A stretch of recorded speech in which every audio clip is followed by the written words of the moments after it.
പൊക്കമില്ലായ്മയാണ് എൻ്റെ പൊക്കം. കുഞ്ഞുണ്ണി മാഷ്ടെ വിഖ്യാതമായ വരികൾ.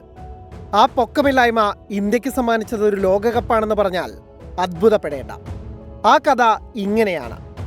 നാഗ്പൂരുകാരായ ഡോക്ടർ ജിതേന്ദ്ര ദേശ്മുഖും ഭാര്യ ഡോക്ടർ നർമ്മദയും മൂത്ത മകൾ ആര്യയെ ബാഡ്മിൻ്റൺ പഠിപ്പിക്കാൻ വിട്ടിരുന്നു.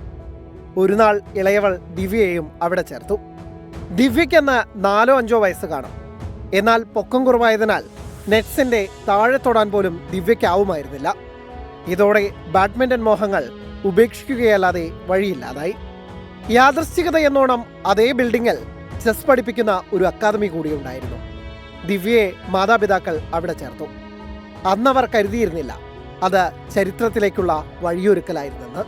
ചതുരംഗപ്പലകയോട് എളുപ്പമിണങ്ങിയ ദിവ്യ ഇതിൽ പ്രഗത്ഭയാവാൻ അധികം താമസമൊന്നും വേണ്ടി വന്നില്ല. ആദ്യം അണ്ടർ 7 കിരീടം, വൈകാതെ അണ്ടർ 10, 12 വിഭാഗങ്ങളിലും ജേതാവായി. 2024 ലോക ജൂനിയർ കിരീടം കൂടി നേടിയതോടെ ദിവ്യ ദേശ്മുഖ് എന്ന പേര് രാജ്യം ശ്രദ്ധിച്ചു തുടങ്ങി. പിന്നീട് ചെസ് ഒളിമ്പ്യാഡിലും ഏഷ്യൻ ചാമ്പ്യൻഷിപ്പിലുമെല്ലാം ഇന്ത്യ കിരീടം ചൂടിയപ്പോൾ പിഴയ്ക്കാത്ത കരുനീക്കങ്ങളുമായി ദിവ്യയും അതിലുണ്ടായിരുന്നു. ഒടുവിൽ 15ാം സീഡായെത്തി വമ്പൻ അട്ടിമറികളിലൂടെ ചെസ് ലോകകപ്പിലും അദ്ഭുതമായി ദിവ്യ. ഒരിക്കലും തിരുത്താനാവാത്ത ഇന്ത്യയുടെ ആദ്യ വനിതാ ചെസ് ലോകകപ്പ് ജേതാവെന്ന നേട്ടവും ഇനി ദിവ്യയ്ക്ക് സ്വന്തം.